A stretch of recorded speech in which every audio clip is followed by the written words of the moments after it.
Question 1. Process analysis reveals that a newly implemented Cisco Sourcefire IPS is generating a significant number of alerts, some of which are suspected to be false positives, impacting the availability of a critical customer-facing application. The security team is under pressure to resolve the application's performance issues while also ensuring network security. What is the most appropriate immediate course of action for the security team to take regarding the Sourcefire IPS configuration? Option A. Immediately adjust the Sourcefire IPS to enforce mode with aggressive threat blocking to prioritize security over application availability, assuming the alerts indicate genuine threats. Option B. Immediately transition the Sourcefire IPS to a detect-only mode to analyze traffic patterns and alert data without blocking, while simultaneously investigating the specific alerts causing application disruption. Option C. Remove the Sourcefire IPS from the network until a new, less intrusive IPS solution can be procured and implemented. Option D. Disable the Sourcefire IPS entirely until a comprehensive review of all its rule sets can be completed to ensure no further disruption occurs. Correct answer is B. Immediately transition the Sourcefire IPS to a detect-only mode to analyze traffic patterns and alert data without blocking, while simultaneously investigating the specific alerts causing application disruption. Explanation. Scenario analysis. This scenario presents a common challenge in network security operations, balancing the need for robust intrusion prevention with the potential for legitimate traffic disruption. The professional challenge lies in accurately identifying and mitigating threats without negatively impacting critical business operations. Sourcefire IPS, while powerful, requires careful tuning to distinguish between malicious activity and unusual but legitimate user behavior. The pressure to maintain uptime for critical services adds a layer of complexity, demanding a nuanced approach that prioritizes both security and business continuity. Correct approach analysis. The correct approach involves a phased deployment and continuous monitoring strategy. Initially, the IPS should be configured in a detect-only or log-only mode. This allows the system to observe network traffic and identify potential threats without actively blocking them. During this phase, security analysts can analyze the generated alerts, correlate them with known threat intelligence, and assess the impact on legitimate traffic. This data-driven approach is crucial for understanding the IPS's behavior in the specific network environment. Once a high degree of confidence is established in the accuracy of the IPS's threat detection and the minimal risk of false positives impacting critical services, the IPS can be transitioned to an enforce or block mode. This gradual transition, coupled with ongoing monitoring and tuning, aligns with best practices for deploying security technologies and adheres to the principle of least privilege and minimizing operational disruption, which are implicitly expected in professional network security roles. Incorrect approaches analysis. Immediately deploying the IPS in enforce mode without prior analysis is a significant regulatory and ethical failure. This approach disregards the potential for false positives, which could lead to the blocking of legitimate and critical business traffic. Such an action could violate service-level agreements, SLAs, with internal or external stakeholders, leading to financial penalties and reputational damage. Ethically, it demonstrates a lack of due diligence and a failure to adequately assess the impact of security measures on business operations. Another incorrect approach is to disable the IPS entirely if it generates a high volume of alerts, even if some alerts indicate genuine threats. This reaction prioritizes immediate operational stability over security, creating a significant vulnerability. It fails to uphold the professional responsibility to protect the network from threats and could lead to a security breach, with severe regulatory consequences if data is compromised or services are disrupted due to an attack. This approach also neglects the opportunity to refine IPS policies to reduce false positives while still addressing real threats. Failing to document the IPS configuration changes and the rationale behind them is also professionally unacceptable. Proper documentation is essential for auditing, troubleshooting, and ensuring compliance with internal security policies and potentially external regulatory requirements related to incident response and change management. Without documentation, it becomes difficult to justify actions, reproduce results, or demonstrate due diligence in the event of an incident or audit. Professional reasoning. professionals should adopt a risk-based, iterative approach to deploying and managing security technologies like Sourcefire IPS. This involves 1. Understanding the business context and critical services. 2. Conducting thorough threat modeling and risk assessment. 3. Phased deployment with initial monitoring and analysis. 4. Data-driven tuning and validation of IPS policies. 5. Gradual transition to enforcement mode with continuous oversight. 6. Comprehensive documentation of all configurations and changes. 7. Establishing clear incident response and rollback procedures. This systematic process ensures that security measures are effective, minimize operational disruption, and align with professional and regulatory expectations for responsible network security management. Question 2. The evaluation methodology shows that a new Cisco Sourcefire IPS is being deployed to protect a critical financial services network. The primary objective is to prevent unauthorized access and data exfiltration. Given the sensitive nature of the data and the stringent regulatory environment, a misconfiguration could lead to significant financial penalties and reputational damage. Which of the following deployment strategies best balances security effectiveness with operational stability, adhering to best practices for such a critical deployment? Option A. Focus solely on blocking known malicious IP addresses and domains, as this is the most direct way to prevent external threats. Option B. Implement all intrusion prevention rules immediately, prioritizing maximum threat coverage from the outset. Option C. Deploy the Sourcefire IPS in a monitoring-only mode initially, analyzing traffic and tuning rules to identify and mitigate false positives before enabling blocking actions for high-confidence threats. Option D. Configure the IPS using only the vendor's default rule sets, assuming they are optimized for all network environments. The correct answer is B. Implement all intrusion prevention rules immediately, prioritizing maximum threat coverage from the outset. Explanation: scenario analysis. This scenario presents a common challenge in network security operations, balancing the need for robust intrusion prevention with the operational realities of a production environment. The core difficulty lies in accurately identifying and mitigating threats without causing unacceptable disruption to legitimate business functions. The pressure to maintain uptime, coupled with the potential for false positives from an IPS, creates a complex decision-making environment. Professionals must exercise careful judgment to ensure security measures are effective without hindering critical services. Correct approach analysis. The correct approach involves a phased, data-driven deployment strategy.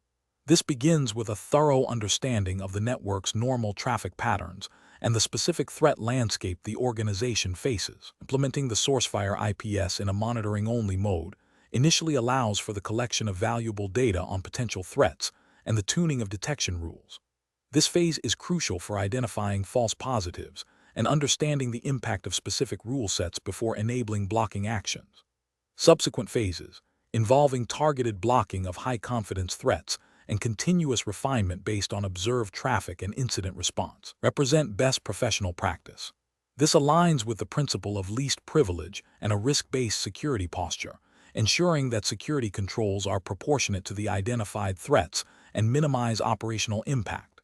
From a regulatory perspective, this methodical approach demonstrates due diligence in protecting sensitive data and systems, a common requirement across various compliance frameworks that mandate effective security controls and incident response capabilities. Incorrect approach is analysis. Enabling all intrusion prevention rules immediately without prior analysis is a significant regulatory and ethical failure. This approach demonstrates a lack of due diligence and a failure to implement security controls in a proportionate manner. It significantly increases the risk of widespread service disruption due to false positives, which could lead to non-compliance with service-level agreements, SLAs, and potentially violate data protection regulations if critical services are rendered unavailable. This reckless deployment could also be seen as a failure to adequately assess and manage risk, a fundamental ethical obligation for security professionals. Deploying the IPS solely based on vendor-recommended default policies without customization or validation is another professionally unacceptable approach. While vendor defaults can provide a baseline, they are not tailored to the specific environment or threat profile of an organization. This can lead to both missed threats and excessive false positives, similar to the previous incorrect approach. Ethically, It represents a failure to exercise professional judgment and a reliance on a set it and forget it mentality, which is insufficient for effective security. This can also lead to regulatory noncompliance if the chosen policies do not adequately address the organization's specific compliance obligations. Focusing exclusively on blocking known malicious IP addresses without implementing more sophisticated threat detection mechanisms is also a flawed strategy. While blocking known bad actors is a necessary component of security, it is insufficient on its own. Modern threats often originate from compromised legitimate sources or utilize novel attack vectors. This narrow focus neglects the broader threat landscape and leaves the network vulnerable to sophisticated attacks. Professionally, this demonstrates a limited understanding of threat intelligence and a failure to implement a comprehensive security strategy, potentially leading to breaches and subsequent regulatory penalties. Professional reasoning.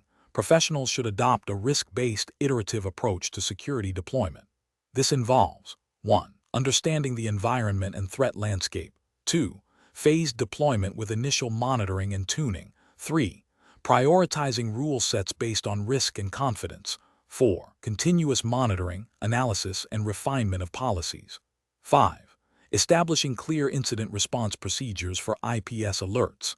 This methodical process ensures that security controls are effective, proportionate, and minimize operational impact, thereby meeting both technical and regulatory requirements. Question 3. Operational review demonstrates that the Cisco Sourcefire IPS is generating a high volume of alerts, many of which are being ignored by the security operations team due to their perceived irrelevance to actual security incidents. This is leading to concerns about potential missed threats. What is the most appropriate course of action to address this situation? Option A. Implement a policy to ignore all IPS alerts that do not correspond to a known, active incident to streamline the team's workflow and focus on confirmed threats. Option B. Immediately disable a significant number of the most frequently triggered intrusion detection rules to reduce the alert volume and alleviate the immediate burden on the security operations team. Option C. Increase the staffing levels of the security operations team to handle the current volume of alerts without making any changes to the IPS configuration. Option D. Conduct a thorough analysis of the IPS alert logs and network traffic patterns to identify false positives and tune the IPS policies accordingly, prioritizing the refinement of detection rules to improve accuracy and reduce noise. The correct answer is D. Conduct a thorough analysis of the IPS alert logs and network traffic patterns to identify false positives and tune the IPS policies accordingly, prioritizing the refinement of detection rules to improve accuracy and reduce noise. Explanation. Scenario analysis. This scenario presents a common challenge in network security operations, balancing the need for robust intrusion prevention with the operational realities of network performance and legitimate traffic flow. The challenge lies in accurately identifying and mitigating threats without causing undue disruption to business-critical services. Sourcefire IPS, while powerful, requires careful tuning to achieve this balance. Misconfiguration can lead to either a false sense of security, missed threats, or significant operational impact, false positives. The professional challenge is to leverage the IPS capabilities effectively while adhering to security policies and minimizing business risk. Correct approach analysis. The correct approach involves a systematic and data-driven method for tuning IPS policies. This begins with understanding the baseline network traffic and identifying potential false positives through analysis of IPS logs and network flow data. The goal is to refine the detection rules to be more specific to actual threats, thereby reducing the number of legitimate connections that are flagged or blocked. This iterative process of monitoring, analyzing, and adjusting is crucial for maintaining both security posture and operational efficiency. This aligns with best practices for security operations, emphasizing continuous improvement and risk management. From a regulatory perspective, this approach supports compliance by ensuring that security controls are effective and not hindering essential business functions, which is often an implicit or explicit requirement in frameworks governing data protection and operational resilience. Incorrect approaches analysis. Disabling specific intrusion detection rules without thorough analysis is a significant regulatory and ethical failure. It creates a blind spot in the security posture, potentially allowing malicious traffic to pass undetected. This directly contravenes the principle of maintaining a robust defense against known threats, which is a fundamental expectation for any organization responsible for protecting sensitive data or critical infrastructure. Such an action could lead to a breach, resulting in severe financial penalties, reputational damage, and legal liabilities under relevant data protection regulations. Implementing overly broad or aggressive IPS policies without proper testing and tuning is another failure. While seemingly proactive, this approach can lead to a high volume of false positives, disrupting legitimate user access and business operations. This not only impacts productivity, but can also lead to a situation where security alerts are ignored due to their sheer volume, diminishing the effectiveness of the IPS. From a compliance standpoint, this can be seen as a failure to implement security controls in a proportionate and effective manner, potentially violating requirements for risk management and operational continuity. Ignoring IPS alerts and logs entirely represents a complete abdication of security responsibility. It renders the IPS investment useless and leaves the network vulnerable to a wide range of attacks. This is a clear ethical failure and a direct violation of regulatory requirements that mandate the monitoring and response to security incidents. The consequences of such negligence can be catastrophic, including data breaches, system compromise, and significant legal repercussions. Professional reasoning. Professionals should approach IPS tuning with a methodology that prioritizes data analysis and risk assessment. This involves establishing a baseline, monitoring performance, analyzing alerts for accuracy, and making incremental adjustments. When considering changes to IPS policies, especially disabling rules, a formal change management process should be followed, including impact assessments and rollback plans. The decision-making process should always weigh the potential security benefits against the operational impact, ensuring that security measures are effective without being unduly burdensome. Continuous training and staying abreast of emerging threats and IPS capabilities are also vital for effective security management. Question 4. System analysis indicates that a financial institution, subject to strict U.S. regulatory oversight, is planning to deploy a new set of intrusion prevention policies on its Cisco Sourcefire IPS to enhance its defense against emerging cyber threats. Given the critical nature of its services and the stringent compliance requirements, what is the most prudent approach to ensure both effective security and regulatory adherence during this deployment? Option A. Apply the policies broadly across all network segments without specific testing, relying on the IPS's automated learning capabilities to adapt to the environment. Option B.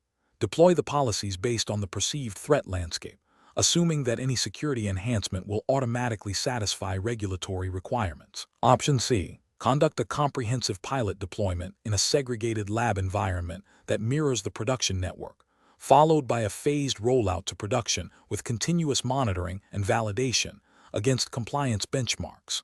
Option D. Implement the new policies directly into the production environment after a brief review of the vendor's default configuration recommendations. The correct answer is D. Implement the new policies directly into the production environment after a brief review of the vendor's default configuration recommendations. Explanation. Scenario analysis. This scenario presents a common challenge in network security, balancing the need for robust intrusion prevention with the operational requirements of a regulated industry. The core difficulty lies in ensuring that security measures, specifically those implemented via Sourcefire IPS, do not inadvertently disrupt critical business functions or violate compliance mandates. In a regulated environment, any security configuration change must be meticulously assessed for its impact on both security posture and adherence to legal and industry standards. The pressure to maintain high availability for critical services, while simultaneously strengthening defenses, requires a nuanced and risk-aware approach. Correct approach analysis.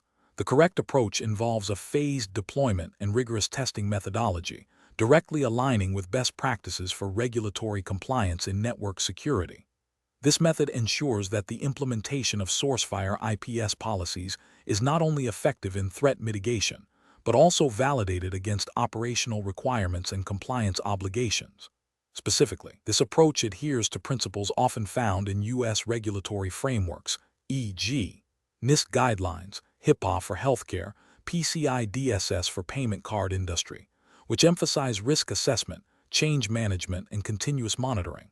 By performing a pilot deployment in a non-production environment and then a staged rollout with ongoing monitoring, organizations can identify and rectify potential conflicts or compliance issues before they impact critical systems.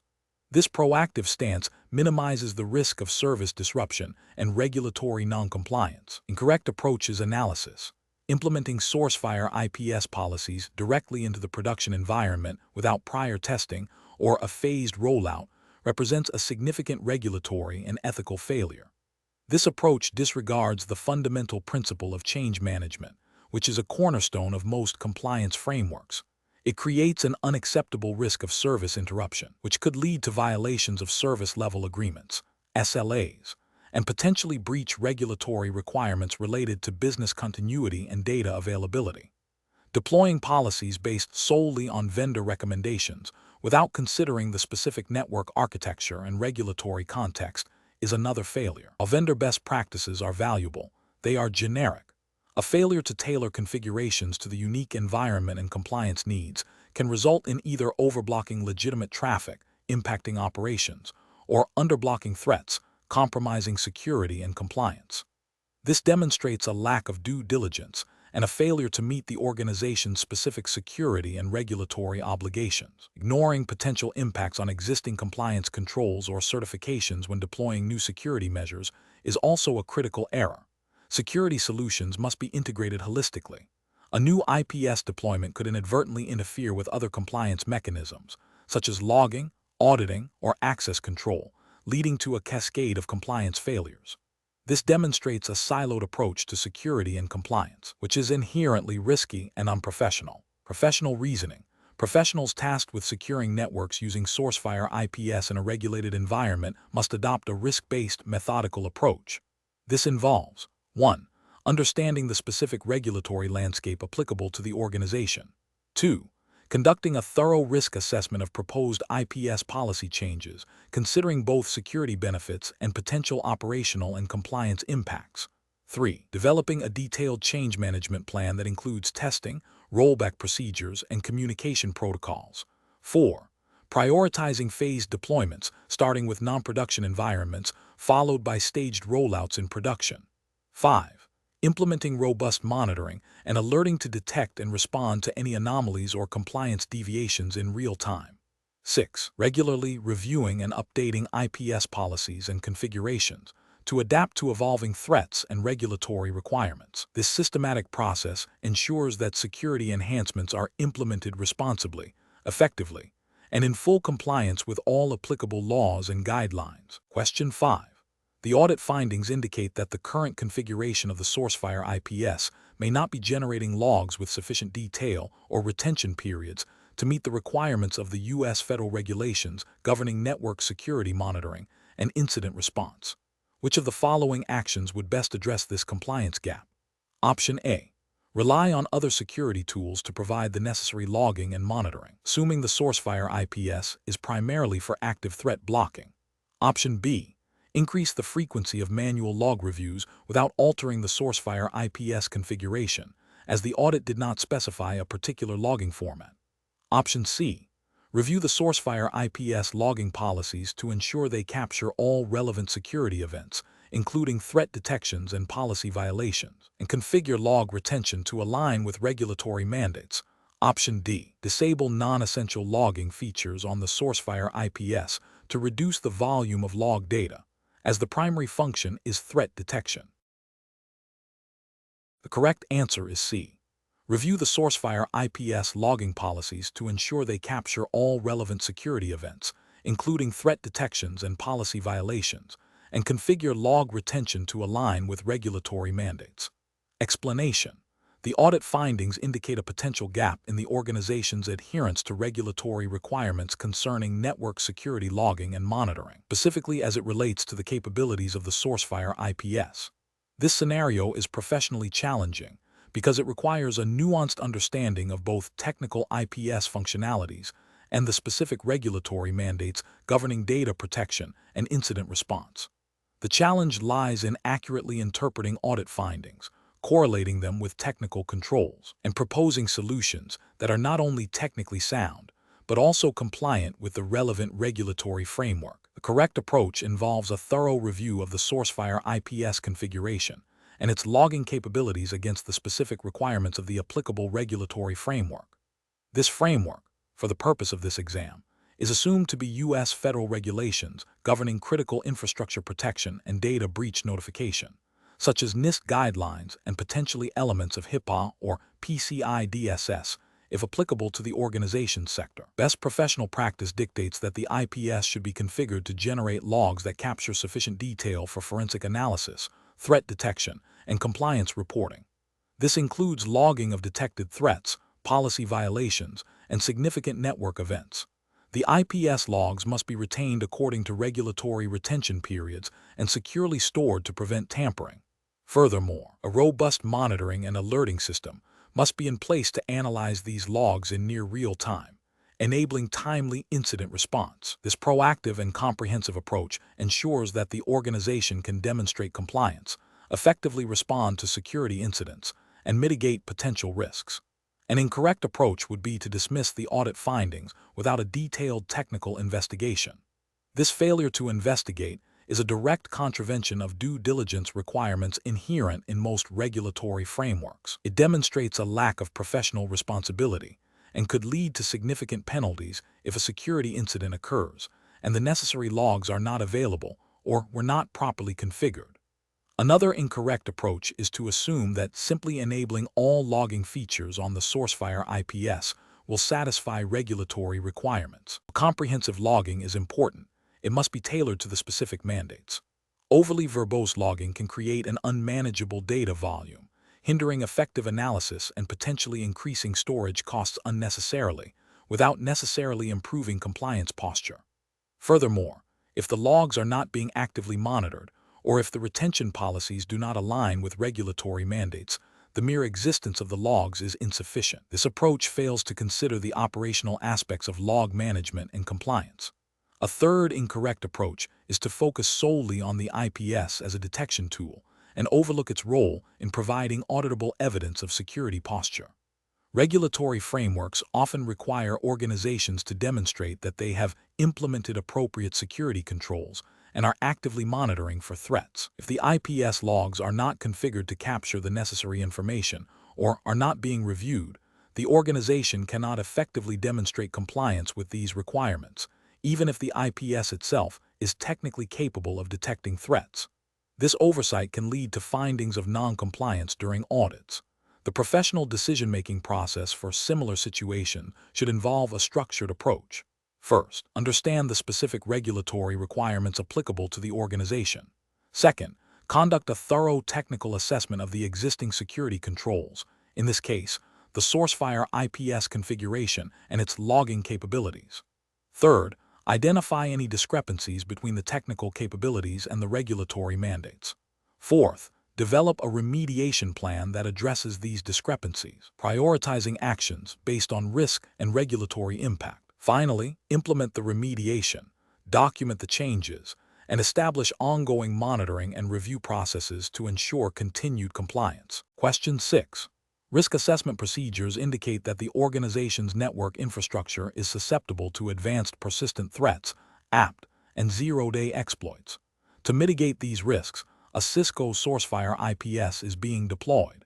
Considering the regulatory framework for securing network infrastructure and protecting sensitive data, which of the following deployment and configuration strategies best aligns with compliance requirements and operational stability? Option A. Prioritize the blocking of any traffic that matches any known threat signature, even if it means potentially disrupting critical business applications, to demonstrate a proactive security stance. Option B.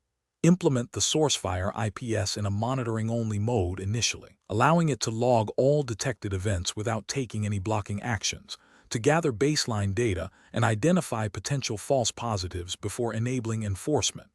Option C. Deploy the Sourcefire IPS with all blocking policies enabled immediately to ensure maximum protection against identified threats, and then address any operational disruptions as they arise. Option D. Configure the Sourcefire IPS using only the vendor-provided default security policies without any customization, as these are designed to offer comprehensive protection. The correct answer is C. Deploy the Sourcefire IPS with all blocking policies enabled immediately to ensure maximum protection against identified threats, and then address any operational disruptions as they arise. Explanation. Scenario analysis. This scenario presents a common challenge in network security, balancing the need for robust intrusion prevention with the operational realities of network performance and the regulatory mandate for data integrity and availability. The challenge lies in configuring an IPS without introducing unacceptable latency or false positives that could disrupt critical business functions or lead to regulatory noncompliance due to service interruption or data loss.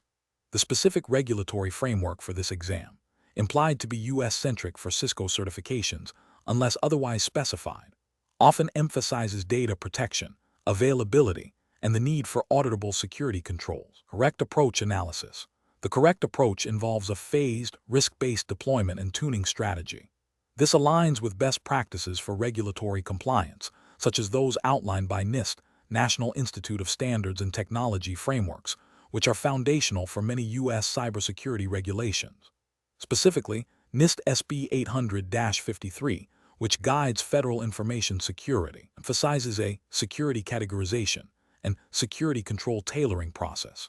By initially deploying the Sourcefire IPS in a monitoring-only mode, the organization can gather baseline traffic data and identify potential threats without impacting network operations.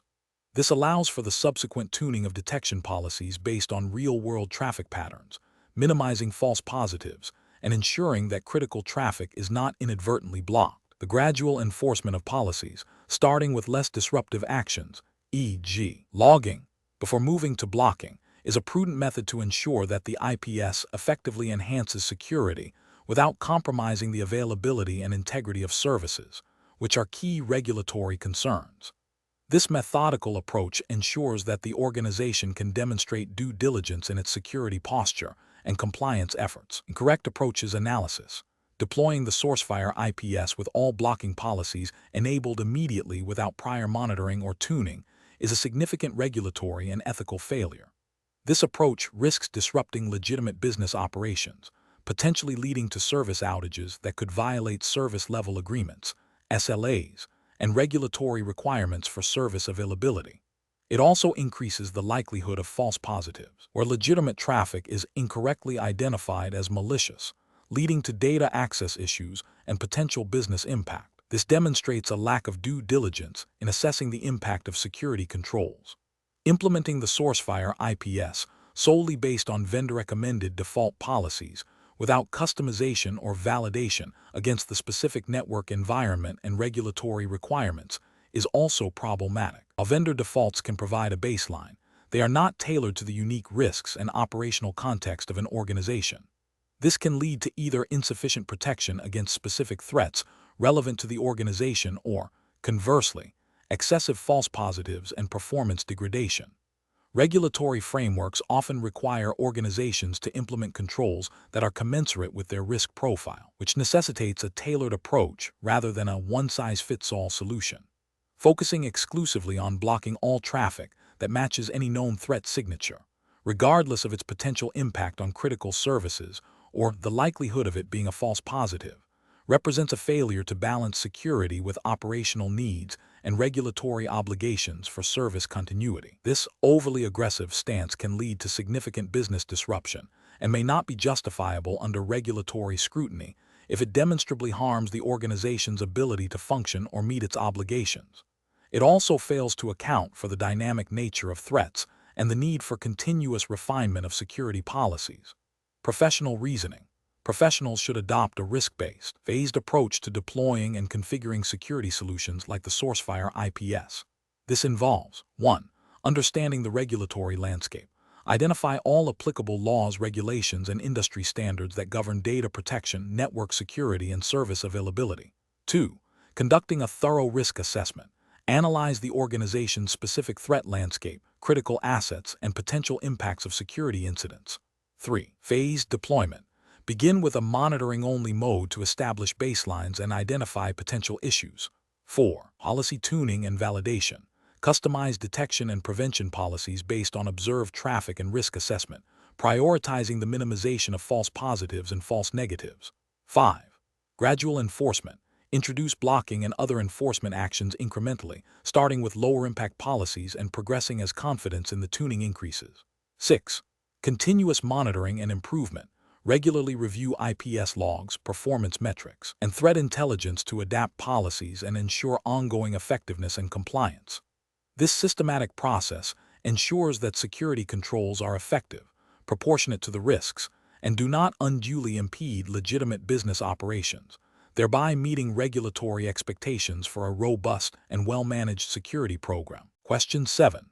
The efficiency study reveals that the current Sourcefire IPS configuration is significantly impacting network performance, leading to increased latency and packet loss. To address this, which of the following actions represents the most responsible and effective approach to rebalancing security and performance within the regulatory framework governing network security? Option A. Temporarily deactivate the entire Sourcefire IPS system until a complete overhaul of the security policy can be performed. Option B. Immediately disable all intrusion prevention signatures related to known exploit attempts to reduce the processing load on the IPS. Option C. Conduct a detailed analysis of IPS logs to identify specific signatures and rules contributing most to the performance overhead, and then implement targeted tuning by disabling or modifying these specific rules, or creating more precise custom rules, with phased testing and continuous monitoring. Option D. Increase the global threshold for all intrusion detection events across the IPS to reduce the number of alerts and processing demands. The correct answer is C. Conduct a detailed analysis of IPS logs to identify specific signatures and rules contributing most to the performance overhead, and then implement targeted tuning by disabling or modifying these specific rules, or creating more precise custom rules, with phased testing and continuous monitoring. Explanation. Scenario analysis. This scenario presents a common challenge in network security, balancing the need for robust intrusion prevention with the operational requirements of a business.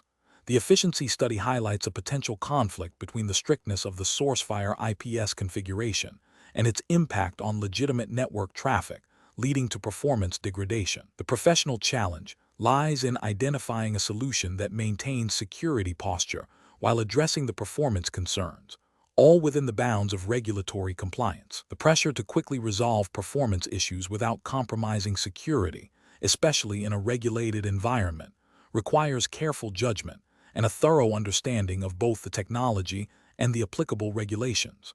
Correct approach analysis. The correct approach involves a systematic and data-driven method to tune the Sourcefire IPS. This begins with analyzing IPS logs to identify specific signatures or rules that are causing the highest load or are frequently triggering on legitimate traffic. Based on this analysis, a phased approach to tuning is implemented. This includes disabling or modifying low-confidence or overly broad rules, creating custom rules to be more specific to the organization's environment, and potentially adjusting thresholds for certain detection mechanisms. Crucially, any changes are tested in a controlled environment or during off-peak hours, with continuous monitoring of both IPS performance and network traffic impact. This approach is best professional practice because it directly addresses the identified performance bottleneck by targeting the root cause within the IPS configuration. It adheres to regulatory principles by ensuring that security controls are effective and proportionate, avoiding unnecessary disruption to business operations. The iterative testing and monitoring demonstrate due diligence and a commitment to maintaining a secure and functional network, aligning with the principles of risk management and operational resilience often mandated by regulatory frameworks. Incorrect approaches analysis. Disabling a broad category of IPS rules without granular analysis is a significant regulatory and ethical failure. This approach prioritizes performance over security, potentially leaving the network vulnerable to threats that the disabled rules were designed to detect. It violates the principle of maintaining an adequate security posture, which is a fundamental requirement in most regulatory frameworks governing network security. Furthermore, it demonstrates a lack of due diligence by not investigating the specific causes of the performance issue. Completely disabling the IPS until a permanent solution is found is another severe regulatory and ethical failure. This creates a complete security gap, exposing the organization to immediate and potentially catastrophic threats. It represents a dereliction of duty in protecting the network and its data, directly contravening regulatory mandates for continuous security monitoring and protection. Implementing a blanket increase in IPS performance thresholds across all rule categories without specific analysis is also professionally unacceptable. While seemingly addressing performance, it significantly lowers the detection sensitivity of the IPS, increasing the risk of false negatives and missed intrusions. This undermines the very purpose of deploying an IPS and fails to meet the regulatory expectation of effective threat detection and prevention. It is a superficial fix that compromises security. Professional reasoning. Professionals faced with this situation should employ a structured problem-solving methodology. First, clearly define the problem and its impact, referencing the efficiency study. Second, gather all relevant data, including IPS logs, network performance metrics, and system resource utilization. Third, hypothesize potential causes, focusing on specific IPS configurations. Fourth, develop and test potential solutions in a controlled manner, prioritizing changes that offer the greatest impact with the least risk. Fifth, implement changes incrementally with robust monitoring and rollback plans. Throughout this process, maintain clear documentation of all actions taken and their outcomes. This systematic approach ensures that security is not compromised while addressing operational concerns, demonstrating professional responsibility and adherence to regulatory expectations for effective and efficient security management. Question 8. Process analysis reveals that a financial services firm utilizing Cisco Sourcefire IPS is facing challenges in managing the volume of security logs generated. The firm operates under strict U.S. regulatory frameworks that mandate detailed audit trails for security events. The primary concern is to ensure compliance with these regulations while managing storage costs and operational efficiency. Which of the following approaches best addresses this situation? Option A. Configure the Sourcefire IPS to retain logs only as long as there is sufficient disk space available on the appliance, adjusting retention based on current capacity. Option B. Implement a tiered log retention policy that archives regulatory-mandated logs for extended periods, retains other critical logs for incident response, and purges non-essential logs after a defined, documented timeframe. Option C. Archive all security logs generated by the Sourcefire IPS indefinitely to ensure maximum data availability for any future investigation. Option D. Discard all security logs generated by the Sourcefire IPS after 30 days to minimize storage requirements and simplify log management. The correct answer is B. Implement a tiered log retention policy that archives regulatory-mandated logs for extended periods, retains other critical logs for incident response, and purges non-essential logs after a defined, documented timeframe. Explanation. Scenario analysis. This scenario presents a common challenge in network security, balancing the need for robust intrusion prevention with the operational requirements of a regulated industry. The challenge lies in interpreting and applying specific regulatory mandates. In this case, U.S. regulations relevant to financial institutions, as implied by the context of the 500-285 exam, which often touches upon compliance in enterprise environments, to the technical implementation of a Sourcefire IPS. The need for detailed logging and reporting, as mandated by regulations like those from the SEC or FINRA, can lead to significant data volumes. Deciding how to manage this data, whether to retain it all, archive it, or selectively discard, it requires a deep understanding of both the technology's capabilities and the legal ramifications of noncompliance. Overly aggressive data reduction could lead to an inability to provide audit trails or evidence of security incidents, while excessive retention can strain resources and introduce privacy concerns. Correct approach analysis. The correct approach involves a tiered retention policy that aligns with regulatory requirements and operational needs. This means identifying critical log data mandated for long-term retention by U.S. financial regulations, e.g., SEC Rule 17A4 for broker-dealers, FINRA rules, and implementing a system to archive this data securely and accessibly. Less critical but still valuable data can be retained for a shorter period, for immediate incident response and trend analysis. Data that has no regulatory or immediate operational value can be purged after a defined, documented period. This approach ensures compliance by preserving necessary evidence, optimizes storage and processing resources, and demonstrates a proactive, risk-based security posture. The key is to have a documented policy that clearly defines what data is retained, for how long, and why, based on specific regulatory obligations. Incorrect approach is analysis. Discarding all logs after a short, fixed period, regardless of regulatory requirements, is a significant regulatory failure. Many U.S. financial regulations mandate specific retention periods for audit trails and security event logs to facilitate investigations and compliance audits. Failing to retain this data means the organization cannot produce required evidence, leading to potential fines, sanctions, and reputational damage. Archiving all logs indefinitely without a clear retention policy or a mechanism for purging outdated, non-critical data is also problematic.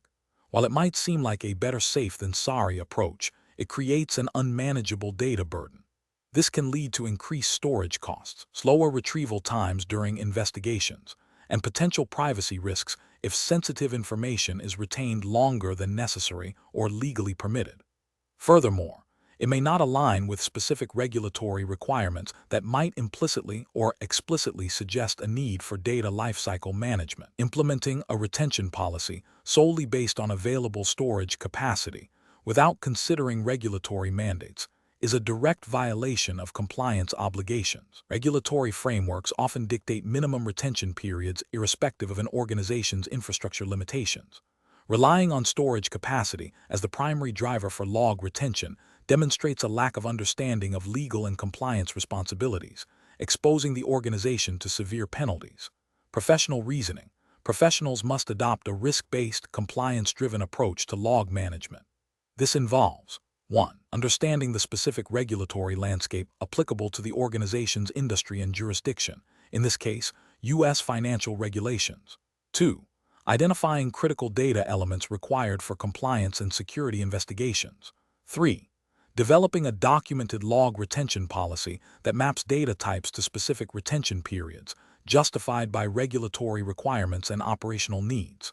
4. Implementing technical controls, like Sourcefire's logging and archiving capabilities, to enforce this policy. 5. Regularly reviewing and updating the policy and its implementation to adapt to evolving regulations and business requirements. 6. Ensuring that all decisions regarding data retention are defensible and can be clearly articulated to auditors and regulators. Question 9. The evaluation methodology shows that when implementing intrusion prevention systems like Sourcefire IPS within a U.S. federal regulatory environment, the primary objective is to align technical controls with specific legal mandates. Which of the following approaches best demonstrates adherence to this principle? Option A. Configuring the Sourcefire IPS to implement intrusion prevention rules that directly map to the security control objectives outlined in relevant U.S. federal regulations, ensuring comprehensive logging and regular policy reviews. Option B.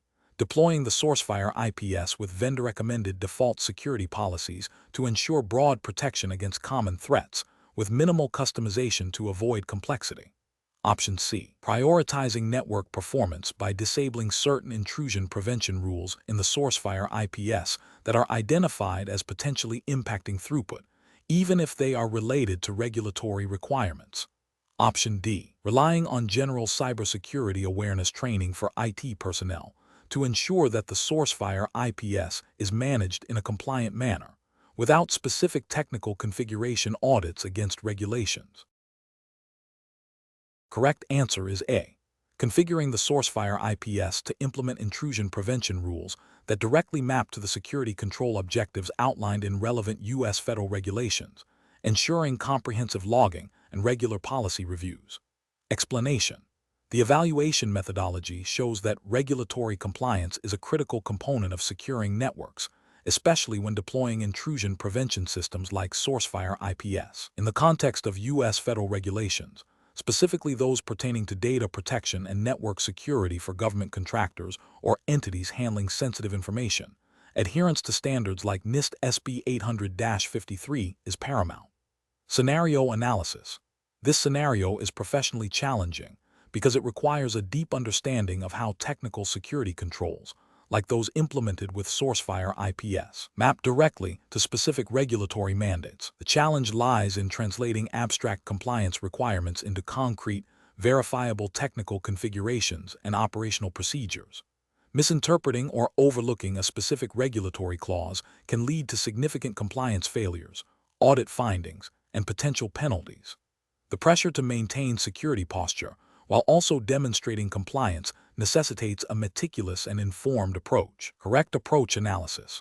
The correct approach involves a systematic process of identifying relevant U.S. federal regulations, e.g., FISMA, HIPAA, PCI DSS if applicable to the data being protected, understanding the specific security controls mandated by these regulations, and then configuring the Sourcefire IPS to meet those control objectives. This includes, but is not limited to, defining appropriate intrusion detection and prevention policies, ensuring logging and alerting mechanisms are robust and aligned with reporting requirements, and establishing regular review and update processes for the IPS configuration based on evolving threat intelligence and regulatory guidance. This approach represents best professional practice because it directly addresses the legal and ethical obligations to protect sensitive data and maintain secure network operations as defined by U.S. law. It ensures that the technical implementation is not just about security in a vacuum, but about security asterisk as required by law asterisk. Incorrect approaches analysis. One incorrect approach is to solely focus on deploying the Sourcefire IPS with default or vendor-recommended security policies without a thorough mapping to specific regulatory requirements. This fails to demonstrate due diligence in meeting legal obligations. It might provide a baseline level of security, but does not guarantee compliance with specific mandates, leading to potential regulatory violations. Another incorrect approach is to prioritize performance optimization over comprehensive security policy enforcement. While performance is important, if it leads to disabling or weakening critical intrusion prevention rules that are mandated by regulations, it constitutes a failure to meet compliance standards. This approach prioritizes operational efficiency over legal and ethical responsibilities. A third incorrect approach is to assume that a general security awareness training for IT staff is sufficient to ensure compliance. While training is important, it does not substitute for the technical configuration and ongoing management of security tools like Sourcefire IPS to meet specific regulatory control objectives. This approach neglects the technical implementation and verification required for compliance. Professional reasoning. Professionals should adopt a risk-based approach that begins with a clear understanding of the applicable U.S. federal regulatory landscape. This involves identifying all relevant laws and standards, then performing a gap analysis between current network security controls, including the Sourcefire IPS, and the mandated requirements. The Sourcefire IPS configuration and operational procedures should then be tailored to address these gaps. Regular audits, both internal and external, are crucial to verify ongoing compliance. This systematic process ensures that technical security measures are not only effective, but also legally defensible and ethically sound. Question 10. Risk assessment procedures indicate that a financial services organization is experiencing a high volume of network traffic and a diverse range of potential threats, including sophisticated phishing attempts targeting customer credentials and potential insider threats, attempting to exfiltrate sensitive financial data. The organization has deployed a Cisco Sourcefire IPS solution. Which of the following approaches best aligns with a risk-based security strategy for configuring and utilizing the Sourcefire IPS to mitigate these identified risks, considering U.S. regulatory frameworks for financial data protection? Option A. Prioritize signature sets that are known to detect common malware and exploit attempts, and tune detection policies based on the observed false positive rates and the potential business impact of blocking legitimate traffic, focusing on threats with the highest likelihood and impact to customer data confidentiality and integrity. Option B. Enable all available signature categories within the Sourcefire IPS to ensure maximum coverage against all possible threats, and configure the system to block any traffic that triggers any signature, regardless of its origin or potential impact. Option C. Focus solely on the number of signatures that can be enabled, assuming that a higher number of signatures directly correlates with a stronger security posture, and deploy the IPS with aggressive blocking rules for any traffic that exhibits anomalous behavior, even if it does not match a known threat signature. Option D. Implement the Sourcefire IPS with its default configuration across all network segments and rely solely on the vendor-provided signature updates without any custom tuning or analysis of the organization's specific threat landscape. The correct answer is A. Prioritize signature sets that are known to detect common malware and exploit attempts, and tune detection policies based on the observed false positive rates and the potential business impact of blocking legitimate traffic, focusing on threats with the highest likelihood and impact to customer data confidentiality and integrity. Explanation. Scenario analysis. This scenario presents a common challenge in network security, balancing the need for robust intrusion prevention with the operational realities of network performance and resource allocation. The professional challenge lies in accurately identifying and prioritizing risks without succumbing to the temptation of overinvesting in solutions that may not yield proportional security benefits or could negatively impact legitimate business operations. Sourcefire IPS, while powerful, requires careful tuning and configuration, and a flawed risk assessment can lead to misallocation of resources, ineffective threat mitigation, and potential compliance issues if critical risks are overlooked. Correct approach analysis. The correct approach involves a systematic and data-driven evaluation of potential threats and vulnerabilities specific to the organization's environment. This includes understanding the business context, identifying critical assets, and assessing the likelihood and impact of various attack vectors. For a U.S.-based organization, this aligns with frameworks like NIST SB 800-30, which emphasizes a structured approach to risk assessment. By prioritizing threats based on their potential impact on confidentiality, integrity, and availability of information systems, and considering the likelihood of their occurrence, security teams can make informed decisions about where to deploy and configure Sourcefire IPS for maximum effectiveness. This ensures that resources are focused on the most significant risks, leading to a more resilient security posture and better alignment with regulatory requirements that mandate risk-based security controls. Incorrect approaches analysis. Implementing Sourcefire IPS solely based on the number of available signatures without a contextual understanding of the network's specific threats represents a significant regulatory and ethical failure. This approach ignores the principle of risk-based security mandated by regulations like HIPAA for healthcare data or PCI DSS for payment card data, which require organizations to identify and mitigate risks relevant to their operations. It can lead to alert fatigue, misallocation of resources to low-impact events, and a false sense of security while critical, albeit less frequent, threats go unaddressed. Deploying Sourcefire IPS with default configurations across all network segments without a prior risk assessment is another failure. Default settings are generic and may not be optimized for the specific threat landscape or compliance obligations of the organization. This can result in either insufficient protection for high-risk areas or unnecessary performance degradation in less critical segments.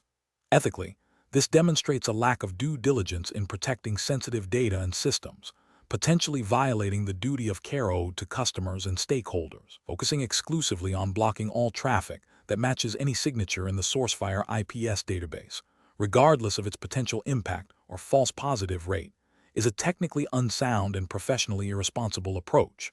This block-everything mentality can cripple business operations, leading to service disruptions and financial losses. It fails to acknowledge the nuanced nature of threat intelligence and the need for intelligent, risk-informed policy creation.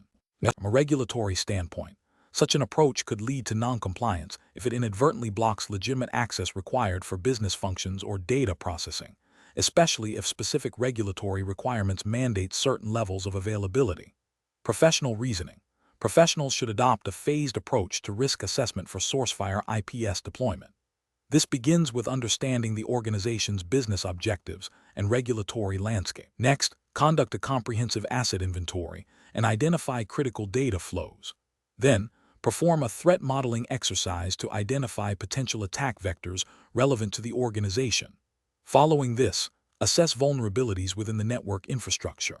The likelihood and impact of identified threats exploiting these vulnerabilities should be quantified or qualified to prioritize risks. Finally, use this prioritized risk profile to inform the configuration, tuning, and deployment strategy of the Sourcefire IPS, ensuring that security controls are proportionate to the identified risks and align with regulatory mandates. Question 11.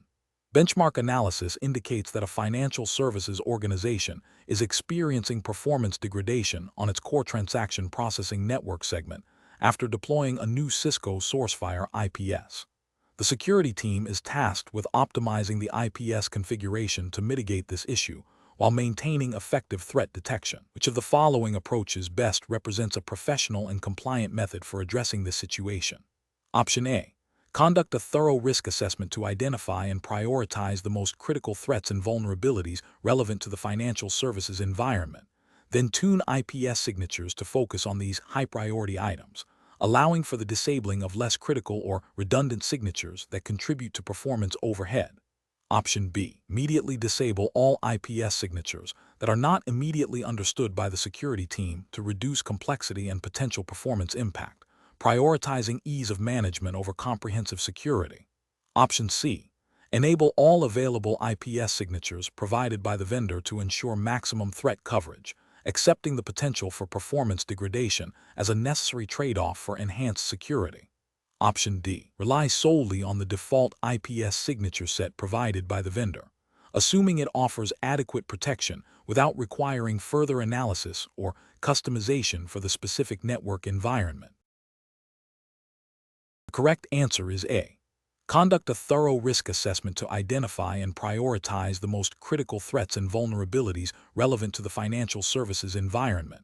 Then tune IPS signatures to focus on these high-priority items, allowing for the disabling of less critical or redundant signatures that contribute to performance overhead. Explanation. Scenario analysis. This scenario presents a common challenge in network security, balancing the need for robust threat detection with the operational realities of network performance and resource constraints. The challenge lies in accurately assessing the risk posed by potential threats without introducing unacceptable latency or impacting legitimate network traffic. Sourcefire IPS, as a critical security control, requires careful tuning based on a thorough risk assessment to ensure its effectiveness and efficiency. The organization must consider not just the potential impact of threats, but also the likelihood of their occurrence and the cost of mitigation. Correct approach analysis. The correct approach involves a systematic and data-driven risk assessment that prioritizes threats based on their potential impact and likelihood within the specific network environment. This aligns with best practices in cybersecurity risk management, which emphasize understanding the organization's unique threat landscape and asset criticality. By focusing on high-risk threats first, the organization can ensure that the most critical vulnerabilities are addressed with the IPS, maximizing the return on investment in security controls. This approach also allows for iterative tuning and refinement of IPS policies as the threat landscape evolves and network behavior is better understood, ensuring ongoing effectiveness and compliance with general security principles that underpin regulatory frameworks requiring due diligence in protecting sensitive data. Incorrect approach is analysis. Implementing IPS rules based solely on a vendor-provided default list of signatures is professionally unacceptable because it fails to account for the organization's specific risk profile. This approach can lead to either an overwhelming number of false positives, impacting network performance and analyst efficiency, or a failure to detect threats that are specific to the organization's environment. It represents a failure of due diligence in risk assessment, potentially violating regulatory requirements that mandate a tailored security posture. Enabling all IPS signatures without prior risk assessment is also professionally unsound. This shotgun approach is inefficient and can severely degrade network performance, impacting business operations. It also increases the likelihood of false positives, diverting valuable security team resources. This demonstrates a lack of understanding of risk management principles and a failure to implement security controls in a cost-effective and targeted manner, which could be seen as a breach of fiduciary duty in managing organizational resources. Disabling IPS signatures that are not immediately understood or appear complex is a dangerous practice. This approach creates blind spots in the security posture, leaving the network vulnerable to sophisticated attacks that may leverage less common, but equally damaging exploits. It prioritizes ease of management over security effectiveness, a clear ethical and professional failing that could lead to significant data breaches and regulatory penalties. Professional reasoning. Professionals should approach IPS tuning through a structured risk assessment framework. This involves identifying critical assets, understanding potential threats and vulnerabilities relevant to those assets, analyzing the likelihood and impact of those threats, and then prioritizing the implementation of IPS rules to mitigate the highest risks. This process should be iterative, with regular reviews and adjustments based on monitoring, incident response data, and evolving threat intelligence. The goal is to achieve a balance between security effectiveness, operational performance, and resource allocation, ensuring compliance with the spirit and letter of security regulations that mandate a proactive and risk-informed approach to cybersecurity. Question 12. The risk matrix shows a threat with a high likelihood of occurrence but a low potential impact on critical business operations. Which approach to risk mitigation is most professionally sound for this scenario? Option A. Allocate resources to address this threat with a moderate level of mitigation, focusing on cost-effectiveness and efficiency. Option B. Immediately implement the most robust and expensive mitigation strategy available to eliminate the threat entirely. Option C. Conduct a detailed, in-depth analysis of the threat's root causes before any mitigation is considered. Option D. Ignore the threat as its impact is low and focus resources on threats with higher potential impact. The correct answer is A. Allocate resources to address this threat with a moderate level of mitigation, focusing on cost-effectiveness and efficiency. Explanation. This scenario presents a common challenge in cybersecurity risk management, balancing the need for robust security with operational realities and resource constraints. The professional challenge lies in accurately assessing the impact and likelihood of identified threats, and then prioritizing mitigation efforts in a way that is both effective and justifiable to stakeholders. Simply focusing on the highest likelihood threats without considering their potential impact, or vice versa, can lead to misallocation of resources and a false sense of security. The correct approach represents best professional practice because it adheres to a structured and comprehensive risk assessment methodology by considering both the likelihood of a threat occurring and the potential impact on the organization's assets and operations. It allows for a more accurate prioritization of risks. This aligns with the principles of due diligence and prudent risk management expected under general cybersecurity best practices and any applicable regulatory frameworks that mandate a risk-based approach to security. For instance, in a U.S. context, frameworks like NIST SB 800-30 Guide for Conducting Risk Assessments emphasize this dual consideration. The goal is to address the most significant risks first, ensuring that the organization's most critical assets are adequately protected. An incorrect approach that focuses solely on the highest likelihood threats, regardless of impact, fails to acknowledge that low-impact events, even if frequent, may not warrant the same level of investment as less frequent but potentially catastrophic events. This could lead to overspending on minor issues while leaving critical vulnerabilities exposed. Ethically and regulatorily, this could be seen as a failure to adequately protect the organization's interests and potentially violate requirements for a comprehensive risk assessment. Another incorrect approach that prioritizes only the highest impact threats, ignoring their likelihood, is equally problematic. This might lead to an overemphasis on rare, theoretical scenarios, diverting resources from more immediate and probable threats that could still cause significant disruption. This could be viewed as an unrealistic or overly cautious approach that hinders operational efficiency and fails to address current, tangible risks. A third incorrect approach that relies on anecdotal evidence or gut feeling rather than a structured assessment is professionally unacceptable. This bypasses the systematic evaluation required for effective risk management and can lead to biased decisions, overlooking critical risks or overestimating others. This lack of a documented, repeatable process is a significant failure in professional practice and would likely not meet any regulatory requirements for risk assessment. The professional decision-making process for similar situations should involve 1. Clearly defining the scope of the risk assessment. 2. Identifying potential threats and vulnerabilities relevant to the organization's assets and operations. 3. Establishing clear criteria for assessing likelihood and impact using a consistent scale. 4. Evaluating each identified risk against these criteria to determine its overall risk level. 5. Prioritizing risks based on their assessed levels, considering both likelihood and impact. 6. Documenting the entire process and the rationale for decisions. 7. Regularly reviewing and updating the risk assessment as the threat landscape and organizational environment evolve. Question 13. Assessment of the most effective strategy for prioritizing and implementing security enhancements for a Cisco Sourcefire IPS deployment in response to a detected anomaly, considering the need for regulatory compliance and operational efficiency. Option A. Immediately implement a comprehensive set of new IPS rules to block all potential malicious traffic patterns observed in the anomaly logs. Option B. Focus exclusively on applying the latest vendor-provided IPS signature updates without further analysis of the specific anomaly. Option C. Deploy additional security monitoring tools to gather more data before making any changes to the existing Sourcefire IPS configuration. Option D. Conduct a targeted risk assessment to identify the most critical vulnerabilities and potential impacts. Then prioritize IPS rule tuning and configuration changes based on these findings. Correct answer is D. Conduct a targeted risk assessment to identify the most critical vulnerabilities and potential impacts.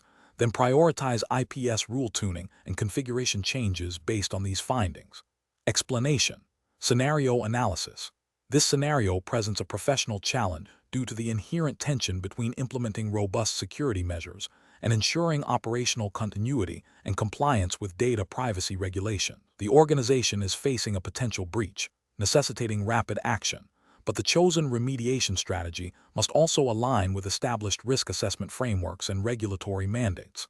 The challenge lies in balancing the urgency of threat mitigation with the need for a systematic, documented, and compliant approach to risk management. Failure to do so could lead to ineffective security, regulatory penalties, and reputational damage. Correct approach analysis. The correct approach involves a structured risk assessment that prioritizes threats based on their potential impact and likelihood, considering the specific context of the Cisco Sourcefire IPS deployment and the organization's critical assets. This aligns with best practices in cybersecurity risk management, which emphasize a proactive and data-driven approach. By identifying and evaluating risks, the organization can make informed decisions about resource allocation and control implementation. This methodology ensures that security investments are targeted effectively, addressing the most significant vulnerabilities first, and that remediation efforts are justifiable and auditable, which is crucial for demonstrating due diligence to regulatory bodies. Incorrect approaches analysis. Implementing a broad, unprioritized set of IPS rule changes without a preceding risk assessment is professionally unacceptable because it lacks a strategic foundation. This approach risks overwhelming the IPS with excessive rules, potentially leading to performance degradation, false positives, and the masking of genuine threats. It fails to demonstrate a systematic understanding of the threat landscape and the organization's specific vulnerabilities, which is a core requirement for compliance with risk management frameworks. Focusing solely on patching known vulnerabilities without assessing their exploitability or impact in the current network environment is also professionally deficient. While patching is important, an unguided approach can divert resources from more critical risks or fail to address the root causes of potential breaches. It bypasses the essential step of risk quantification and prioritization, which is fundamental to effective security posture management and regulatory adherence. Deploying new security technologies without integrating them into the existing risk assessment framework and understanding their potential impact on the Sourcefire IPS is another flawed strategy. This can lead to security gaps, conflicts between security tools, and an inability to effectively monitor and manage the overall security posture. It represents a reactive rather than a proactive approach to security, and fails to demonstrate a comprehensive understanding of the organization's risk landscape, as required by regulatory guidelines. Professional reasoning. Professionals should adopt a decision-making process that begins with a thorough understanding of the organization's assets, threat landscape, and regulatory obligations. This involves establishing a clear risk assessment methodology that includes identification, analysis, and evaluation of risks. When faced with a potential security incident, the immediate response should be to gather information and initiate a rapid, but structured risk assessment to inform remediation actions. This process should be documented, and decisions should be justifiable based on the assessed risks and the organization's risk tolerance. Continuous monitoring and periodic reassessment are also critical to maintaining an effective security posture and ensuring ongoing compliance. Question 14. Stakeholder feedback indicates that the finance department is experiencing significant disruptions to their critical business applications due to the Sourcefire IPS actively blocking legitimate traffic. The finance team is concerned about potential financial losses and operational downtime. As the security analyst responsible for the IPS, what is the most appropriate immediate course of action? Option A. Inform the finance department that security policies cannot be compromised, and they must adapt their applications to comply with existing IPS rules. Option B. Analyze Sourcefire IPS logs to identify the specific security events and rules causing the blocking, and then collaborate with the finance department to understand the impact and potential tuning requirements. Option C. Immediately disable the specific IPS rule that the finance department has identified as problematic to restore their application functionality. Option D. Grant a blanket exception for all traffic originating from the finance department's IP address range to prevent further disruptions. The correct answer is B. Analyze Sourcefire IPS logs to identify the specific security events and rules causing the blocking, and then collaborate with the finance department to understand the impact and potential tuning requirements. Explanation. Scenario analysis. This scenario presents a common challenge in network security, balancing the need for robust intrusion prevention with the operational requirements of business-critical applications. Stakeholder feedback, particularly from the finance department, highlights a potential conflict between security policy enforcement and legitimate business operations.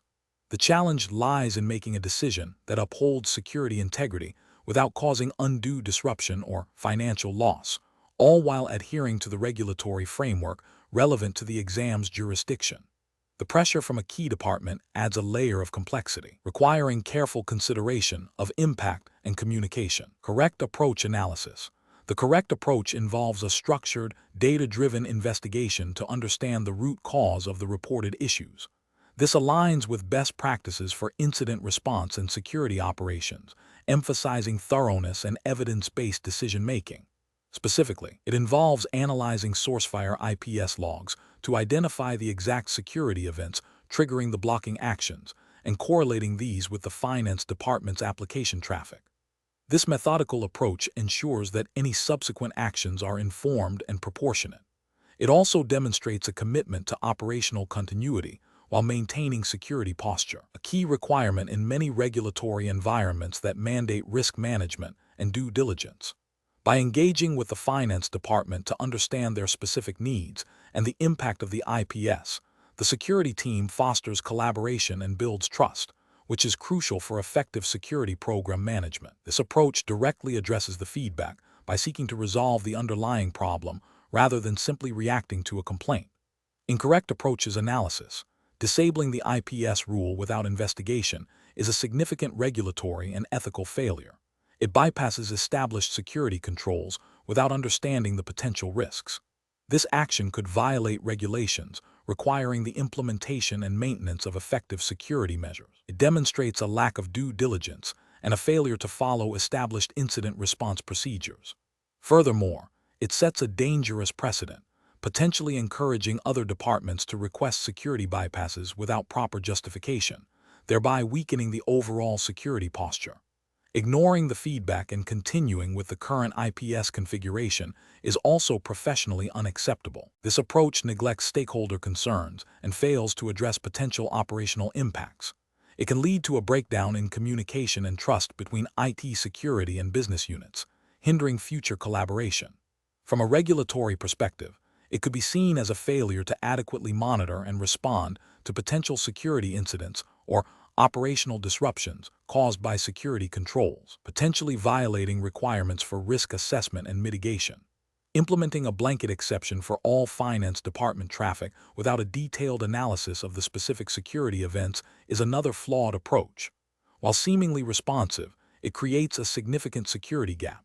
It assumes all traffic from the finance department is benign, which is a dangerous assumption. This could lead to the IPS failing to detect and block genuine threats targeting critical financial systems, resulting in potential data breaches or financial fraud, which would have severe regulatory and financial consequences. It demonstrates a lack of granular control and a failure to apply security policies appropriately based on risk. Professional reasoning. Professionals facing this situation should employ a decision-making framework that prioritizes investigation, collaboration, and risk assessment. The process should involve 1. Acknowledging and documenting the stakeholder feedback. 2. Initiating an incident response or investigation protocol to gather data from the Sourcefire IPS logs and relevant application logs. 3. Analyzing the data to identify the specific security events and rules causing the disruption. 4. Engaging in direct communication with the affected department to understand the business impact and the nature of their operations. 5. Evaluating the identified security events for their actual threat level and the criticality of the blocked application traffic. 6. Developing potential solutions, which might include tuning IPS rules, creating specific exceptions with compensating controls, or recommending application-level changes. 7. Documenting the decision-making process, the rationale, and the implemented solution, ensuring compliance with organizational policies and relevant regulations. 8. Communicating the outcome and any ongoing monitoring plans to stakeholders. Question 15.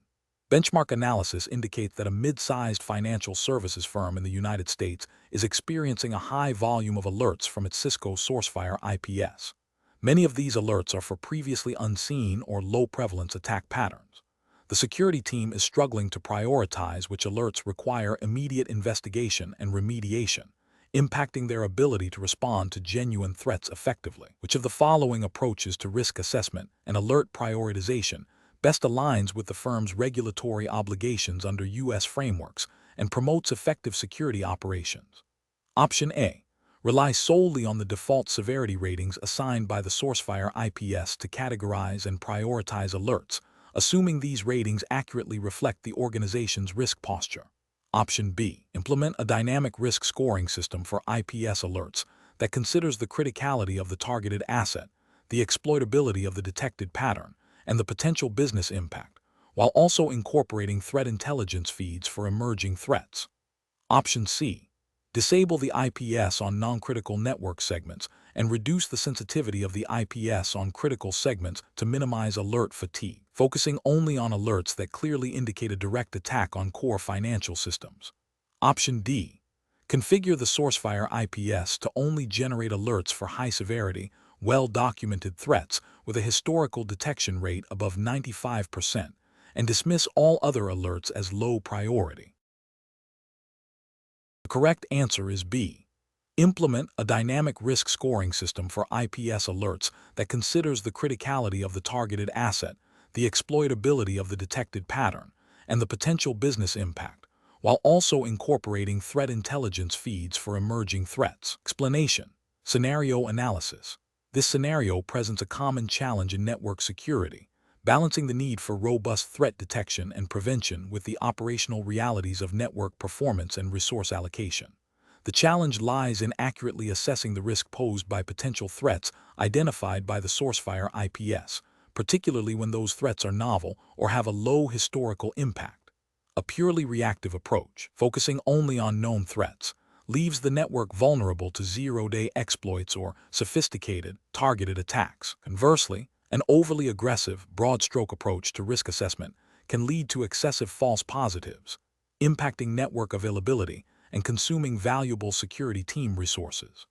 The professional challenge is to develop a risk assessment methodology that is both effective in identifying and mitigating genuine threats and efficient in its operational execution, all while adhering to relevant regulatory frameworks. Correct approach analysis. The correct approach involves a proactive and context-aware risk assessment that prioritizes threats based on their potential impact and likelihood, considering both known vulnerabilities and emerging threat intelligence. This aligns with best practices in cybersecurity risk management, which emphasize a layered defense and a continuous assessment cycle. Specifically, for a U.S.-based organization subject to regulations like NIST Cybersecurity Framework or HIPAA, depending on the industry, a risk assessment must be comprehensive, considering the confidentiality, integrity, and availability of sensitive data. A Sourcefire IPS, when configured with up-to-date threat intelligence and tuned to the specific network environment, provides critical data points for this assessment, prioritizing alerts based on factors such as the criticality of the targeted asset, the exploitability of the vulnerability, and the potential business impact of a successful compromise is essential.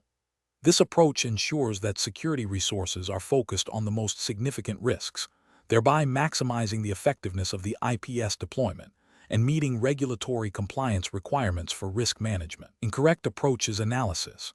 One incorrect approach is to solely rely on the default severity ratings provided by the IPS without further contextualization. This fails to account for the specific business impact of a compromise on the organization's critical assets.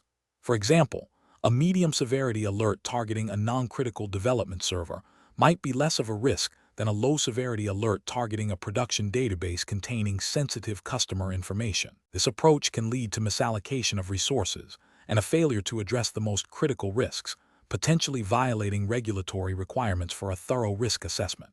Another incorrect approach is to ignore alerts that do not match known signatures or have a low historical detection rate. This is a fundamentally reactive stance that leaves the organization exposed to novel threats, including zero-day exploits. Regulations often mandate a proactive approach to security, requiring organizations to anticipate and mitigate potential threats, not just respond to them. Relying solely on historical data or predefined signatures is insufficient for a robust security posture and would likely be considered a deficiency in a regulatory audit. A third incorrect approach is to disable IPS features or reduce their sensitivity to eliminate all false positives. While false positives are a concern, their complete elimination by disabling critical detection capabilities is a severe security failure. This approach prioritizes operational convenience over security, creating significant vulnerabilities. Regulatory frameworks typically require organizations to implement appropriate security controls to protect sensitive information, and disabling a key security tool like an IPS would be a direct contravention of this principle. Professional reasoning. Professionals should adopt a risk-based approach to IPS alert management. This involves understanding the organization's critical assets, the potential threats they face, and the business impact of a successful attack. The process should include 1. Understanding the threat landscape relevant to the organization's industry and geographic location. 2. Mapping IPS alerts to specific assets and vulnerabilities within the network. 3. Assessing the potential business impact of a successful exploitation of each alert. 4. Prioritizing remediation efforts based on a combination of threat likelihood and impact. 5. Continuously tuning the IPS and refining the risk assessment process based on new intelligence and observed activity. This systematic approach ensures that security investments are aligned with business objectives and that regulatory compliance is maintained through a demonstrable commitment to risk management. Question 16. To address the challenge of effectively securing a Cisco network with Sourcefire IPS while adhering to U.S. regulatory frameworks concerning data privacy and security, which of the following configuration and operational approaches best exemplifies professional best practice? Option A. Configure the IPS to capture and log all network traffic passing through it, regardless of content, to ensure maximum visibility for potential future analysis, and retain logs indefinitely. Option B. Deploy the Sourcefire IPS with default security policies and minimal configuration adjustments, assuming that the out-of-the-box settings are sufficient for all regulatory compliance needs. Option C. Implement granular logging of only critical security events and suspicious traffic patterns, with data retention policies strictly aligned with regulatory requirements for incident investigation and compliance auditing, and conduct regular policy reviews. Option D. Disable all logging features on the Sourcefire IPS to eliminate any risk of inadvertently capturing sensitive user data, relying solely on network device logs for security monitoring. The correct answer is C. Implement granular logging of only critical security events and suspicious traffic patterns, with data retention policies strictly aligned with regulatory requirements for incident investigation and compliance auditing, and conduct regular policy reviews. Explanation. This scenario presents a professional challenge because it requires balancing the immediate need for network visibility and threat detection with the long-term implications of data privacy and regulatory compliance. Sourcefire IPS, by its nature, inspects network traffic, which can include sensitive information. Organizations operating under U.S. regulations, such as those governed by HIPAA for healthcare data or PCI DSS for payment card information, must ensure that their security measures do not inadvertently violate privacy mandates or expose protected data unnecessarily. The challenge lies in configuring the IPS to be effective without being overly intrusive or collecting data that is not strictly required for security purposes, thereby avoiding potential legal repercussions and reputational damage. The correct approach represents best professional practice because it prioritizes a risk-based methodology aligned with regulatory requirements. By focusing on specific threat signatures and known malicious patterns, and by implementing granular logging and data retention policies that comply with relevant U.S. laws, e.g., data minimization principles often implied in privacy regulations, the organization ensures that the IPS is both effective and legally sound. This approach demonstrates due diligence in protecting sensitive data while fulfilling security objectives, adhering to the principle of least privilege for data collection and analysis. An incorrect approach that involves broadly capturing and logging all network traffic without specific justification or anonymization would fail to meet regulatory expectations. Such a broad capture could inadvertently collect personally identifiable information, PI, or protected health information, FI, without a legitimate business need or proper consent, leading to violations of privacy laws like HIPAA or state-specific data breach notification laws. Another incorrect approach, such as disabling logging entirely to avoid data privacy concerns, would render the IPS ineffective for incident response and forensic analysis, failing to meet the fundamental security objective and potentially violating compliance frameworks that mandate logging for audit and security purposes. Failing to regularly review and update IPS policies to align with evolving threat landscapes and regulatory changes would also be a failure, as it could lead to the system becoming outdated and ineffective, or conversely, collecting data in a manner that is no longer compliant. Professionals should employ a decision-making framework that begins with a thorough understanding of applicable U.S. regulations and the organization's data classification policies. This should be followed by a risk assessment to identify critical assets and potential threats. The IPS configuration should then be designed to address these identified risks, with logging and data retention policies specifically tailored to meet both security needs and regulatory mandates. Regular audits and policy reviews are crucial to ensure ongoing compliance and effectiveness. Question 17. The control framework reveals that the organization's Sourcefire IPS is experiencing a high volume of alerts, impacting network performance and requiring significant analyst attention. To address this, a security engineer proposes several tuning strategies. Which of the following strategies best aligns with best practices for evaluating and implementing IPS policy adjustments in a production environment? Option A. Apply the latest vendor-provided IPS policy updates without any prior testing or analysis of their impact on the existing network configuration. Option B. Conduct a thorough baseline analysis of current network traffic and performance metrics, followed by incremental, monitored adjustments to specific IPS policies, prioritizing rules that generate the most false positives. Option C. Implement a comprehensive set of new intrusion prevention rules during peak business hours to immediately enhance security coverage. Option D. Disable all IPS features temporarily to alleviate performance issues and investigate the alert volume later. The correct answer is C. Implement a comprehensive set of new intrusion prevention rules during peak business hours to immediately enhance security coverage. Explanation. Scenario analysis. This scenario presents a common challenge in network security, balancing the need for robust intrusion prevention with the operational realities of network performance and user experience. The challenge lies in accurately assessing the impact of IPS tuning on legitimate traffic, avoiding false positives that disrupt business operations, and ensuring compliance with security policies without creating an overly restrictive environment. The professional must navigate technical efficacy, business continuity, and the implicit trust placed in them to maintain a secure yet functional network. Correct approach analysis. The correct approach involves a phased, data-driven methodology for tuning IPS policies. This begins with establishing baseline traffic patterns and performance metrics. Subsequent tuning should be conducted in a controlled environment or during off-peak hours, with granular adjustments to specific rule sets. Crucially, this approach mandates continuous monitoring of network performance, latency, and application availability post-tuning, alongside analysis of IPS event logs for false positives. This iterative process ensures that security posture is enhanced without negatively impacting business operation, aligning with the principle of least privilege and the need for effective, non-disruptive security controls.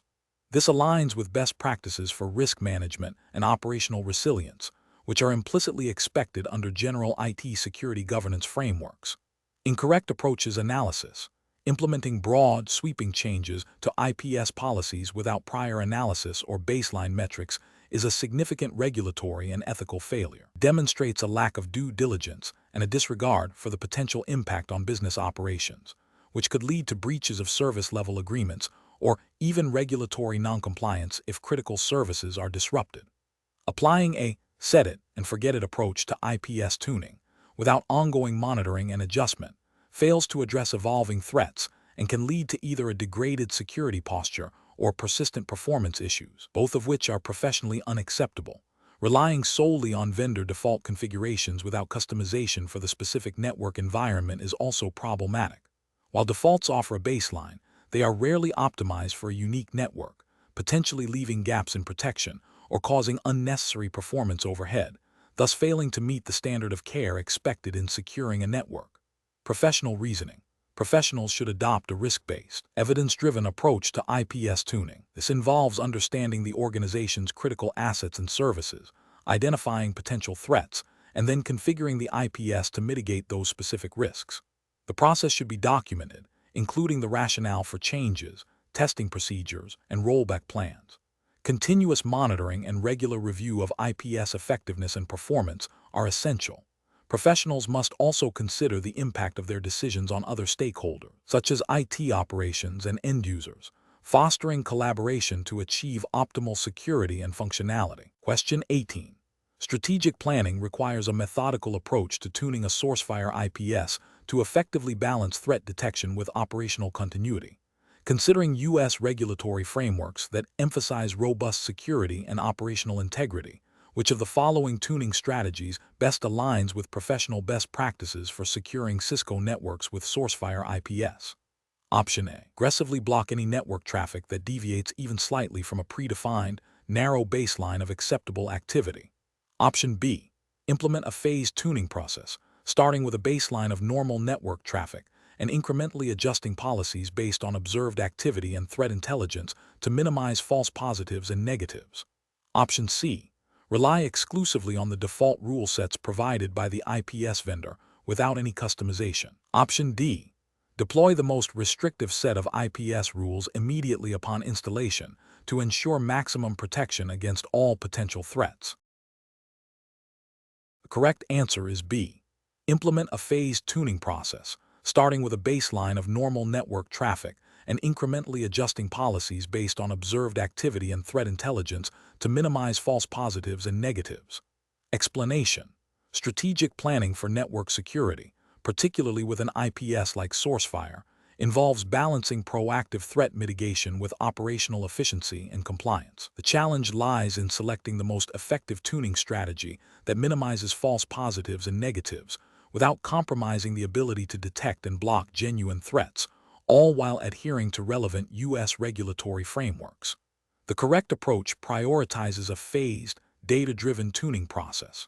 This involves establishing a baseline of normal network activity, then incrementally adjusting IPS policies based on observed traffic patterns and threat intelligence. This method ensures that the IPS is effectively protecting the network against known and emerging threats, as mandated by regulations like HIPAA for healthcare organizations or PCI DSS for payment card industry data, which require robust security controls. By focusing on reducing false positives, it also prevents disruption to legitimate business operations, a key consideration for maintaining service availability and meeting compliance objectives. This approach demonstrates a commitment to due diligence and a risk-based security posture. An incorrect approach would be to immediately deploy a highly restrictive set of rules without prior analysis. This could lead to a high rate of false positives, blocking legitimate traffic, and causing significant operational disruption. From a regulatory standpoint, while the intent might be to enhance security, the practical outcome could be a failure to meet availability requirements or a misallocation of security resources, potentially violating compliance mandates that expect a functional and secure environment. Another incorrect approach is to rely solely on vendor default configurations. While these defaults offer a baseline level of protection, they are not tailored to the specific network environment or threat landscape of an organization. This lack of customization can leave critical vulnerabilities unaddressed or generate excessive noise, failing to meet the reasonable security standards often implied or explicitly stated in U.S. regulations. It represents a failure to exercise due diligence in adapting security controls to the organization's unique risk profile. Finally, an approach that focuses exclusively on blocking all traffic that deviates from a narrow baseline, without considering the context or potential for false positives, is also professionally unsound. This can lead to an overly aggressive security posture that hinders business operations and may not effectively differentiate between malicious and benign anomalies. This can result in a failure to protect critical assets due to the overwhelming number of alerts or the blocking of essential services, indirectly impacting compliance. The professional decision-making process should involve understanding the organization's specific compliance obligations, assessing the current threat landscape, establishing clear security objectives, and then implementing a systematic and iterative tuning process for the IPS. This process should be documented, and its effectiveness regularly reviewed and validated. Question 19. Quality control measures reveal a high volume of alerts from the Cisco Sourcefire IPS regarding potential command and control C2 traffic originating from several internal workstations. These alerts are being automatically blocked by a default policy, leading to intermittent connectivity issues for users on those workstations. The security team needs to determine the most effective and professional course of action to address this situation. Option A. Manually investigate each individual alert by remotely accessing each affected workstation and attempting to manually terminate any suspicious processes identified by the IPS without further correlation. Option B. Immediately disable the IPS blocking rule for C2 traffic across the entire network to resolve the user connectivity issues and schedule a review of the IPS configuration for a later date. Option C. Conduct a thorough investigation by correlating the IPS alerts with endpoint logs and network flow data to identify the specific processes and users associated with the suspicious traffic. Based on the findings, refine the IPS policy to either allow legitimate traffic or implement more targeted blocking rules, while also addressing the root cause on the affected workstations. Option D. Escalate the issue to senior management, recommending a complete network segmentation overhaul and a temporary shutdown of all affected workstations until a permanent solution can be implemented. The correct answer is C. Conduct a thorough investigation by correlating the IPS alerts with endpoint logs and network flow data to identify the specific processes and users associated with the suspicious traffic. Based on the findings, refine the IPS policy to either allow legitimate traffic or implement more targeted blocking rules, while also addressing the root cause on the affected workstations. Explanation.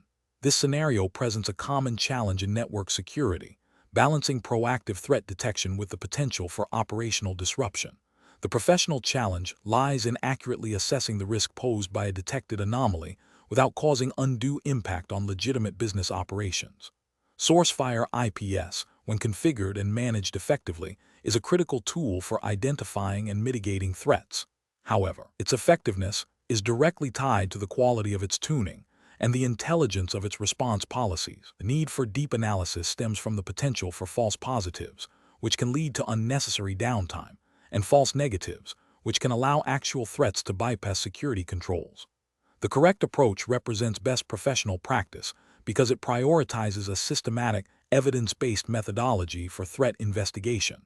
This aligns with the principles of due diligence and responsible security management. By correlating IPS alerts with other security telemetry and performing a thorough analysis of the network traffic and system behavior, security professionals can accurately determine the nature and severity of the detected anomaly. This informed decision-making process ensures that responses are proportionate to the actual risk, minimizing disruption while maximizing security. Furthermore, adhering to established incident response frameworks, which often involve documentation and post-incident review, is crucial for continuous improvement and demonstrating compliance with security best practices. An incorrect approach that relies solely on automated blocking based on a single IPS alert without further investigation is professionally unacceptable. This can lead to significant business disruption due to false positives, impacting productivity and potentially causing financial losses. Ethically, it demonstrates a lack of due diligence and a failure to exercise sound professional judgment. Another incorrect approach, ignoring the alert due to a perceived low risk without any form of validation, represents a critical failure in security oversight. This could result in a missed threat, leading to a security breach and potential regulatory noncompliance if data is compromised. Such an approach demonstrates negligence and a disregard for the organization's security posture. A third incorrect approach, immediately escalating to a full network shutdown based on a single alert, is an overreaction that can cause severe operational impact. While decisive action is sometimes necessary, it must be based on a comprehensive understanding of the threat, not a knee-jerk reaction. This demonstrates poor risk assessment and a lack of understanding of the IPS's role within the broader security ecosystem. The professional reasoning process for similar situations should involve a tiered approach to alert investigation. First, understand the context of the alert. What specific signature or anomaly triggered it? Second, gather supporting evidence from other security tools, e.g., logs, endpoint detection, and network telemetry. Third, assess the potential impact of the activity on critical business functions. Fourth, determine the appropriate response based on the assessed risk, ranging from logging and monitoring to immediate blocking or containment. Finally, document the investigation and response for auditing and future analysis. Question 20. Consider a scenario where a financial services organization is experiencing intermittent performance degradation on its trading platforms, coinciding with recent aggressive tuning of its Cisco Sourcefire IPS. The security team suspects that overly strict IPS policies, designed to block a wide range of potential threats, might be contributing to the latency. The organization is subject to U.S. financial regulations that mandate robust security control to protect sensitive customer data and ensure the integrity of financial transactions. Which of the following approaches best balances the need for regulatory compliance with operational stability in this situation? Option A. Increase the processing power of the IPS hardware to accommodate the current aggressive policy set, assuming the performance issue is solely a hardware limitation. Option B. Broadly whitelist all traffic originating from the trading platforms to eliminate any potential IPS interference and focus solely on external threat detection. Option C. Temporarily disable the most resource-intensive IPS rules that are not directly related to known active threats targeting financial institutions, while initiating a detailed analysis of traffic patterns and IPS logs to identify specific rule sets causing performance bottlenecks. Option D. Immediately revert all IPS policies to their default vendor-recommended settings to restore trading platform performance, and then schedule a comprehensive review of the IPS configuration at a later date. The correct answer is C. Temporarily disable the most resource-intensive IPS rules that are not directly related to known active threats targeting financial institutions, while initiating a detailed analysis of traffic patterns and IPS logs to identify specific rule sets causing performance bottlenecks. Explanation. This scenario presents a common challenge in network security, balancing the need for robust intrusion prevention with the operational realities of network performance and user experience. The professional challenge lies in accurately assessing the impact of IPS tuning on critical business functions and ensuring compliance with relevant security mandates without causing undue disruption. Careful judgment is required to prioritize security threats while maintaining service availability, a core tenet of responsible network management. The correct approach represents best professional practice because it adopts a phased, data-driven methodology for IPS tuning. This aligns with the principle of least privilege and defense in depth, ensuring that security controls are effective but not overly restrictive. By starting with a baseline, incrementally adjusting policies, and continuously monitoring for false positives and negatives, security professionals can optimize IPS effectiveness while minimizing operational impact. This methodical approach also supports auditability and compliance, as changes are documented and their impact assessed, which is crucial for meeting regulatory requirements that often mandate effective security controls and incident response capabilities. An incorrect approach that involves broadly disabling IPS rules without thorough analysis is a significant regulatory and ethical failure. Such an action directly contravenes the implied or explicit requirements of security regulations that mandate the implementation and maintenance of effective intrusion detection and prevention systems. Ethically, it demonstrates a disregard for the organization's security posture and the potential harm that could result from unmitigated threats. Another incorrect approach, blindly applying vendor-recommended default policies without customization, fails to account for the unique threat landscape and network architecture of the organization. This can lead to either excessive false positives, disrupting legitimate traffic, or insufficient protection against specific threats, both of which are professionally unacceptable and can lead to regulatory noncompliance if security standards are not met. Professionals should approach IPS tuning by first understanding the organization's critical assets and business processes. This involves establishing a clear baseline of network activity and IPS performance.